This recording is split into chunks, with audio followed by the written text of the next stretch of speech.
ধরেন আপনার নতুন পিসিতে কিংবা পুরাতন পিসির মাদারবোর্ডে এনভিএমই স্লট আছে মাত্র একটা, আপনার আরও বেশি বেশি স্টোরেজ দরকার, আলট্রা ফাস্ট স্পিড দরকার, কি করবেন বুঝে পাচ্ছেন না। আমি আপনাকে বললাম যে আপনার ওই মাদারবোর্ডের ওই পিসিতেই আপনি আরও 3, 4, 5টার মতো এনভিএম ইউজ করতে পারবেন। আপনি বলবেন এই কি অবস্থা, কেমনে সম্ভব? কিংবা দেখা গেল আপনার একটা অনেক পুরাতন পিসি আছে যেখানে এনভিএমই এসএসডি লাগানোর কোনো স্লটই নেই, তাও আমি আপনাকে বললাম যে আপনি ওখানে একটা আলট্রা ফাস্ট এনভিএমই এসএসডি লাগায় ফুল স্পিডে চালাতে পারবেন। কেমন লাগবে বলেন?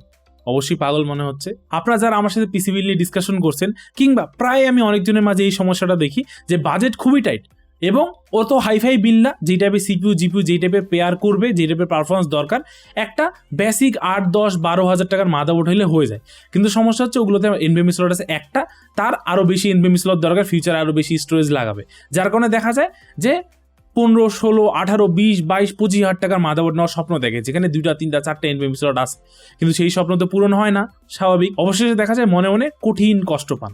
এই কষ্টের সমাধান আছে আজকে আমার এই পুরিয়ার ভিতরে, এই একটা প্লাস্টিকের ভিতরে। এগুলো কি? এগুলো হলো PCIe X1, X16, X4 two NVMe adapter.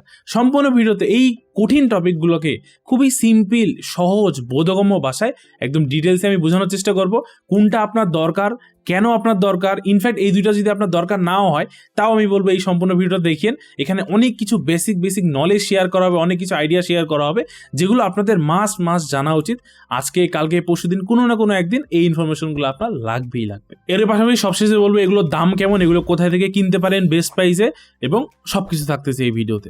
আর বেশি কথা না পারে আমরা ভিডিওতে ঝাঁপিয়ে পড়ি।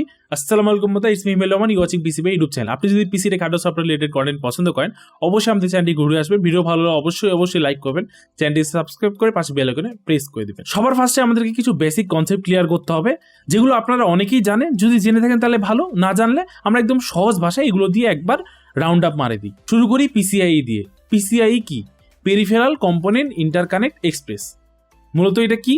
মূলত আমাদের মাদারবোর্ড বা সিপিইউ এগুলোর সাথে তো কথাবার্তা বলার জন্য আমরা নানা রকম এক্সট্রা পেরিফেরাল বা এক্সট্রা কম্পোনেন্ট, ফর এক্সাম্পল সেটা হইতে পারে আমরা যে ওয়াইফাই বা ল্যান্ড কার্ড ইউজ করি, আপনার এক্সট্রা USB পোর্ট দরকার, আমরা যে গ্রাফিক্স কার্ড লাগাই, এই যে এক একটা পেরিফেরাল আমরা মাদারবোর্ড সিপিইউর সাথে কথাবার্তা বলানোর জন্য এই PCIe লেন ইউজ করি।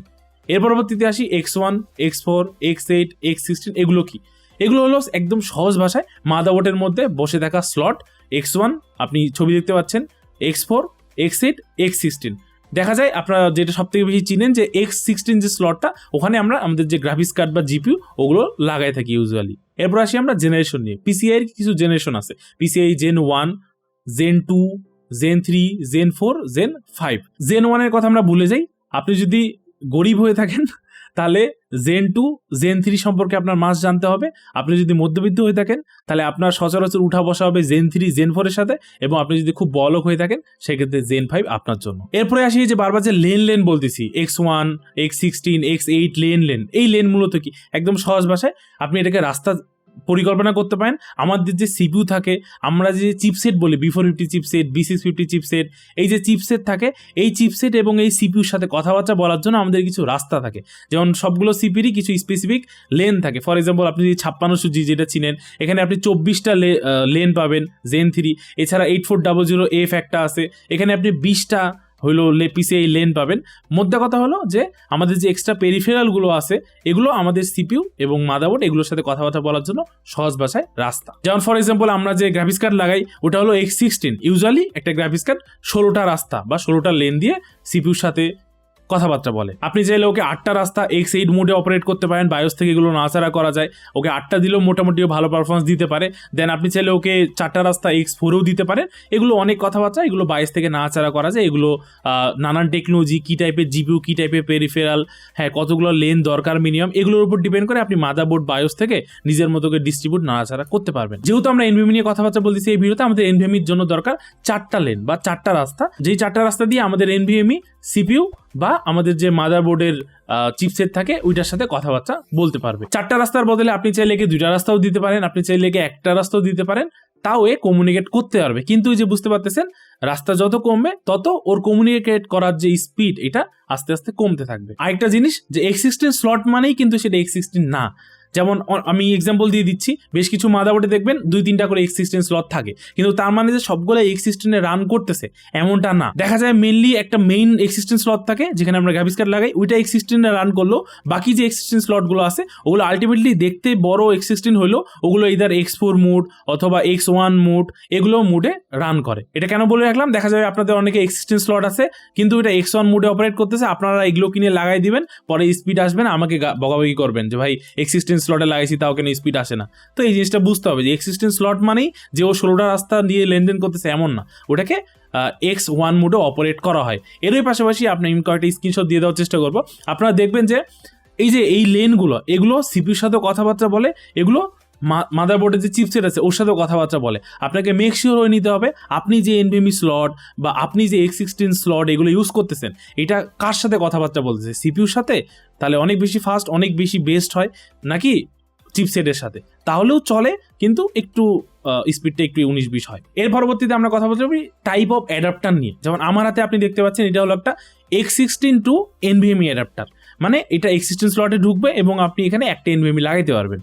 এছাড়া আপনি X16 থেকে 2টা NVMe অ্যাডাপ্টার, X16 থেকে 3টা NVMe অ্যাডাপ্টার, এছাড়া X16 থেকে 4টা NVMe অ্যাডাপ্টারও আপনি পেয়ে যাবেন। আমার হাতে আরেকটা যেটা দেখতে পাচ্ছেন এটা হলো X1 টু NVMe অ্যাডাপ্টার, মানে এটা X1 একটা লেন ইউজ করে আপনার NVMe কে রান করাবে। এছাড়া আপনি মার্কেটে X4 পেয়ে যাবেন, আপনি মার্কেটে X8 পেয়ে যাবেন, নানান রকম অ্যাডাপ্টার পেয়ে যাবেন, একটা থেকে 2টা 3টা 4টা 5টা 6টা। এছাড়া আপনি মার্কেটে কিছু SATA অ্যাডাপ্টারও পেয়ে যাবেন, ওই যে আমরা ইউজুয়ালি যে SATA SSD গুলো কানেক্ট করি কেবল দিয়ে মাদারবোর্ডের সাথে, ওইটা থেকেও আপনি NVMe তে অ্যাডাপ্টারে কনভার্ট করতে পারবেন, কিন্তু সেক্ষেত্রে স্পিডটা অনেক বেশি লিমিটেড হয়ে যায়, 500 MBPS এর আশেপাশে বা এর নিচে হয়, এর উপরে যায় না। কিন্তু এগুলো দিয়ে ফুল স্পিড পাওয়া যায়। কিভাবে পাওয়া যায়, কতটুকু পাওয়া যায়, কোনটা নেবেন, এগুলো নিয়ে কথাবার্তা আসতেছে। প্রথমে কথাবার্তা বলি যে X16 এবং X4 বা X8 আপনি যেটাই নেন না কেন, এনিথিং বিয়ন্ড X4 সেক্ষেত্রে ওগুলো নিলে আপনি একদম জেনারেলি বুঝতে পারতেছেন, একদম লজিক্যাল কথাবার্তা যে আপনার NVMe লেন দরকার 4টা। আমি বেশি ডিপে যাচ্ছি না, বায়োস থেকে এগুলো না যারা গজায়, বায়োস থেকে লেন 10 জেনারেশন 19-20 চেঞ্জ করা যায়, ওগুলো পরে হিসাব, একদম বেসিক কথাবার্তা। একটা NVMe কমিউনিকেট করার জন্য 4টা লেন দরকার। আপনি যদি X16 বা X4 অ্যাডাপ্টারগুলো নেন এবং এগুলো আপনি আপনার X16 স্লট বা X4 স্লট বা X4টা নিয়ে X16 স্লট, মধ্যে কথা 4টা লেনের কমিউনিকেট করতে কি সুবিধা দেন, সেক্ষেত্রে আপনার NVMe ফুল স্পিডে চলবে। এখন ডিপেন্ড করতেছে জেনারেশন কি, আপনি লজিক্যালি বুঝতেই পারবেন যে একটা Zen 3 NVMe আপনি যদি একটা Zen 3 PCIe স্লটে লাগান তাহলে আপনি ইকুইভ্যালেন্ট যে স্পিডটা পাওয়ার ওইটাই পাবেন। আপনি একটা Zen 4 NVMe একটা Zen 4 PCIe স্লটে লাগাইলে আপনি ওই ইকুইভ্যালেন্ট স্পিড পাবেন। আপনি যদি একটা Zen 4 NVMe K for example যেটা রিড রাইট স্পিড 7000-6000 MBPS এর আশেপাশে, ওইটাকে যদি আপনি একটা Zen 3 PCIe স্লটে লাগান তাহলে কিন্তু স্পিডটা অনেকটা কমে এসে Zen 3 তে ম্যাক্সিমাম যে স্পিডটা আসা সম্ভব ওই স্পিডটা আসবে, এবং আপনি ভাইস ভার্সা আপনি যদি একটা Zen 3 কে একটা Zen 4 স্লটে লাগান সেক্ষেত্রে Zen 3 NVMe এর ফুল স্পিড পেয়ে যাবেন। ফরওয়ার্ড ব্যাকওয়ার্ড কম্প্যাটিবিলিটি এটাই আমি বুঝাতে যাচ্ছি। মূলত X4 বা X16 এগুলো কারা নেবেন, যাদের মাদারবোর্ডে X16 স্লট আছে বা X4 স্লট আছে। মোস্ট অফ দ্য মাদারবোর্ডেই এখন X4 স্লট থাকে না, মোস্টলি X16 থাকে। সেক্ষেত্রে আপনার যদি X16 স্লট ফাঁকা থাকে আপনি একটা X16 অ্যাডাপ্টার কিনতে পারেন অনায়াসে, এবং কিনে আপনি আরও NVMe ইউজ করতে পারেন। এটা X16 থেকে 1 আপনি চাইলে X16 থেকে 2 X16 থেকে 3 4 দিয়ে আরও মাল্টিপাল NVMe SSD ইউজ করতে পারবেন একদম সম্পূর্ণ ফুল স্পিডের সাথে। প্রমাণস্বরূপ আপনি দেখবেন যে আমি এখানে একটা Zen 3 X16 স্লটে লাগাই টেস্ট করছি, একদম যেটা জেনুইন স্পিড আসার ওই জেনুইন স্পিডটাই আসছে। এর পরবর্তীতে একটা Zen 4 আমি এই X16 স্লট দিয়ে লাগানোর চেষ্টা করছি, স্টিল যেটা ফুল স্পিড আসার এবং ফুল স্পিডই আসছে। তবে X16টা নেওয়ার সময় আপনি একটু মাথা রাখিয়েন, আপনার মাদারবোর্ডে যদি একটা X16 স্লট থাকে, ফর এক্সাম্পল আপনি এটা এত টাকা দিয়ে কিনে ফেললেন, আপনার আবহাওয়া তো হয়তো বা গ্রাফিক্স কার্ড নাই, পরবর্তীতে যখন গ্রাফিক্স কার্ড লাগাবেন তখন কিন্তু আপনাকে এটা খুলে ফেলতে হবে, সেক্ষেত্রে কিন্তু তখন আবার X16 কিনাটা বোকামি হয়ে যাবে। তাই যদি X16 বা X4 গুলো কিনেন একটু ভেবে চিন্তে ঠান্ডা মাথায় কিনিয়েন, আপনার আদৌ স্লট আসে না নাই, বা মাদারবোর্ড চুজ করার সময় ওইভাবে মাদারবোর্ড চুজ করিয়েন যেন বেশি বেশি X16 বা X4 স্লট থাকে, যদি বেশি বেশি NVMe SSD ইউজ করতে চান। আমাদের কাছে মোস্ট অফ দ্য মাদারবোর্ডেই যারা গ্রাফিক্স কার্ড ইউজ করতেছি তাদের X1 স্লটই ফাঁকা থাকবে, খুব কমই X16 স্লট ফাঁকা থাকার কথা যারা বাজেট বিল্ড ইউজ করি বা এই X1 X16 X4 স্লটগুলো কম পরিমাণে আছে। এই জন্য আমি মাঝে মাঝে মাদারবোর্ড নেওয়ার সময় বলি যে র্যাদার দেন NVMe স্লটের দিক মনোযোগ দেওয়ার থেকে বেশি আপনার যেই বাজেট ওই বাজেটে যেহেতু বেশি NVMe স্লট পাচ্ছেন না, আপনার মনোযোগ দেওয়া উচিত কোন মাদারবোর্ডে আপনি বেশি বেশি X1 X4 X16 এই লেনগুলো পাচ্ছেন। আপনাদের মোস্ট অফ দ্য মানুষেরই X1টা কেনার দরকার পড়বে, আপনাদের মাদারবোর্ডে X1 স্লটটাই মোস্টলি ফাঁকা থাকবে যদি গ্রাফিক্স কার্ড ইউজ করেন। এই X1 অ্যাডাপ্টার দিয়ে বা একটা লেন দিয়ে আপনি যখন একটা NVMe ইউজ করতে যাবেন তখন কিছু কথাবার্তা আপনাকে মাথায় রাখতে হবে যে X1 দিয়ে আপনার PCIe স্লটটা যদি Gen 1 হয়, যেটা হওয়ার চান্স একদমই নাই, সেক্ষেত্রে আপনি 250 MBps পাবেন। যদি Gen 2 হয়, ফর এক্সাম্পল কিছু আগের মাদারবোর্ড যেগুলোতে আপনার X1 স্লটগুলো কিন্তু PCIe Gen 2, সেক্ষেত্রে কিন্তু আপনি ওখানে ম্যাক্স টু ম্যাক্স 500 MBps পাবেন। আমার অনেক আগে একটা মাদারবোর্ড ছিল MSI B40 Pro B450 Pro Max, হ্যাঁ, ওখানে অনেকগুলো X1 স্লট ছিল, সবগুলোই Gen 1। তখন আমি ইউজ করছিলাম, আমি স্পিড অ্যারাউন্ড 485 450 এরকম পাইছিলাম। দেখি আমি স্ক্রিনশটটা খুঁজে পাইলে আমি দিয়ে দিব, একটা Gen 3 NVMe যখন ইউজ করছিলাম। এর পরবর্তীতে আপনি যখন এই X1 এ PCIe Gen 3 লেন লাগাইতে পারবেন, তখন আপনি আবার স্পিডটা দেখবেন যে অ্যারাউন্ড 900 950 MBps এর মতো পাবেন। আমরা একটা Gen 3 NVMe কে এই X1 স্লট দিয়ে যখন PCIe Gen 3 লেনে লাগাই তখন আমরা স্পিডটা এরকমই পাইছি। এর পরবর্তীতে আপনি যখন এই X1 দিয়ে একটা PCIe Gen 4 স্লটে লাগাবেন Gen 4 NVMe, সেক্ষেত্রে আপনি এটা স্পিড অ্যারাউন্ড 1900-2000 এর আশেপাশে পাবেন। এবং এটাও আমরা টেস্ট করছি, আমাদের একটা Gen 4 NVMe লাগাইছি, আমাদের স্পিড আসছে অ্যারাউন্ড 1900 আশেপাশে। এবং ফাইনালি আপনি যখন একটা Gen 5 NVMe এই X1 স্লটের সাহায্যে একটা Gen 5 X1 স্লটে লাগাবেন, তখন আপনি স্পিড পাবেন 3900 MBps এর আশেপাশে। কথাবার্তাগুলো একটু থিওরিটিক্যাল ছিল, বেশি হেডেক নেওয়ার দরকার নেই, একদম জেনুইন বলে আপনাদের যা যা দরকার পড়বে এই স্পিড চার্টটাকে খেয়াল করলে আপনি রিয়েলাইজ করতে পারবেন যে আপনার মাদারবোর্ডে যদি X16 স্লট না ফাঁকা না থাকে এবং আপনি যদি X1টা কিনেন, সেক্ষেত্রে কোন টাইপের NVMe-তে এবং আপনার ওই X1 স্লটটা কি আপনি একটু মাদারবোর্ডের ওয়েবসাইট থেকে চেক করে নেবেন, কত জেনারেশনের আপনি কেমন স্পিড পাবেন। এবং আমরা কিন্তু এই প্রতিটাই টেস্ট করছি, প্রতিটাই আমরা একদম আমাদের থিওরির সাথে আমাদের রিয়েল ওয়ার্ল্ডের স্পিড অনেকটা ম্যাচ করছে। এবং ফর এক্সাম্পল আমরা যখন এই যে X1 স্লটে লাগাচ্ছি বা এই অ্যাডাপ্টারগুলোতে আমি কিন্তু বহুদিন ধরে ইউজ করতেছি, এই সবগুলোতে কিন্তু আপনি একদম মোটামুটি একটা রিয়েল স্পিড পাবেন। এমন কথাবার্তা বলি X1 কারা নিবে, একদম জেনুইন কথাবার্তা, যার X16 স্লট ফাঁকা নেই, X4 স্লট ফাঁকা নেই এবং তার আলট্রা ফাস্ট NVMe SSD দরকার, সে X1 নেবে। এখন আপনার X1 স্লটটা PCIe Gen 2 না Gen 3 না Gen 4 এর উপর ডিপেন্ড করে আপনার NVMe-টা Gen 3 না Gen 4 আপনার স্পিডটা ভ্যারি করবে। এই চার্টটা দেখলে আপনার অনেকটা বুঝে যাওয়ার কথা।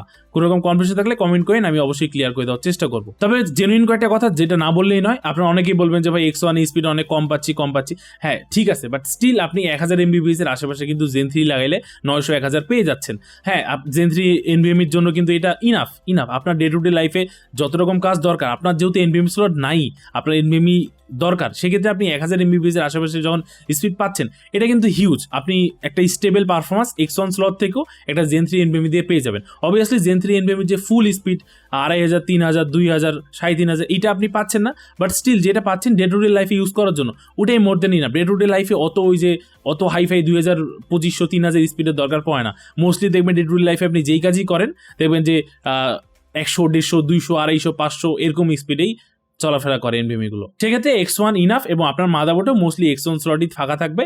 এটা দিয়ে আপনি অনায়াসে ইউজ করতে পারেন। আপনি বিবেচনা করতে পারেন যে আপনি যদি একটা SATA SSD কিনেন, SATA SSD কিনলে আপনি 500 MBps এর আশেপাশে প্রাইস পাচ্ছেন ওই যে SATA পোর্ট দিয়ে যদি কানেক্ট করতে চান। On the other hand same প্রাইসের আশেপাশে আপনি যদি একটা NVMe কিনেন এবং এই অ্যাডাপ্টার কিনেন, আপনি কিন্তু 1000 MBps এর মতো স্পিড পেয়ে যাচ্ছেন। আর যদি X16টা ইউজ করার সুযোগ থাকে তাহলে তো অবভিয়াসলি একদম বেস্ট হয়। বাকি X4, X8 আপনার যেটা যেভাবে কমফোর্টেবল মনে আপনি কিনতে পারেন। আশা করি টুকটাক যে ব্যাপারগুলো আমি ক্লিয়ার করতে পারছি। এখন আসি যে আমি এগুলো কি করছি, কোথায় থেকে কিনছি, কেমনে কিনছি। যেটা X16 স্লট দেখতে পাচ্ছেন, এটা আমি এগুলো অনেক আগে থেকে ইউজ করি, অনেকদিন ধরে আমি এই ভিডিওগুলো বানিয়ে যাচ্ছি, বাট আলসেমিতে হয়ে ওঠে না। তো X16 স্লটের এটা যেটা দেখতে পাচ্ছেন, এটা আমি অনেক আগে মেনলি দারাজ থেকেই কিনছিলাম। দারাজে যে চায়নার যে স্টোরগুলো কিছু থাকে ওখান থেকে কিনছিলাম। এইটা তখন আমার খরচ পড়ছিল অ্যারাউন্ড, এক্সাক্ট মনে নেই, অ্যারাউন্ড 220-250 টাকার আশেপাশে ফ্রি ডেলিভারি চলতেছিল। এবং পরবর্তীতে কিছুদিন আগে X1টা আমার দরকার পড়ায় X1টা কিনি, এটার দাম 255 সামথিং এবং আমার জানার মধ্যে ডেলিভারি সব মেলায় 350 টাকার আশেপাশে আমার প্রাইস পড়ছে। এগুলোর প্রাইস কিছুদিন আগে অনেক কম ছিল, দারাজে অনেক কমে এগুলো পাওয়া যেত, কিন্তু জানি না কেন গত কয়েকদিন ধরে এগুলোর প্রাইস অনেকটাই বেশি দারাজে এবং বাইরে সব জায়গায়। সেক্ষেত্রে আপনি নিজের মতো করে একটু ঘাটাঘাটি করে আপনার কোনটা দরকার 10 জায়গায় দেখে, দারাজ বলেন বা আরও বেশ কিছু market place, Facebook market place থেকে শুরু করে বেশ কিছু পেজে, এর পাশাপাশি আপনি এই যে ওরিকো থেকে শুরু করে আরও বেশ কিছু টেকলেন্স, স্টাটেক, রাইয়ান্স এদের ওয়েবসাইটেও বেশ কিছু এরকম অ্যাডাপ্টার পেয়ে যাবেন। আপনার বাজেট, আপনার নিড অনুযায়ী আপনি ওগুলো কনসিডারেশন অপশন হিসেবে আনতে পারেন। আপনার যদি আলি এক্সপ্রেস থেকে আনার ওয়ে থাকে, সেক্ষেত্রে আপনি ডাইরেক্ট চায়নায় আলি এক্সপ্রেস থেকে থেকেও আনতে পারেন বা অল্টারনেট মাধ্যমে চায়না থেকে আনতে পারেন, সেক্ষেত্রে আমরা খরচ অনেকটা কম পড়বে। এছাড়া আপনারা অনেকে যদি এগুলো নিতে ইন্টারেস্টেড হন, আমাকে কমেন্টে জানেন, আমি তাহলে একটা বাল্ক কোয়ান্টিটিতে অনেকগুলো আনে রাখবো। সেক্ষেত্রে আপনারা একদম খুব বেটার একটা প্রাইসে এগুলো নিতে পারবেন। এবং আলটিমেটলি এই জিনিসগুলো সবার দরকার পড়বে, আজ হোক কাল হোক পরশু হোক, দরকার পড়বেই পড়বে যদি আপনার বেশি বেশি স্টোরেজের দরকার হয়।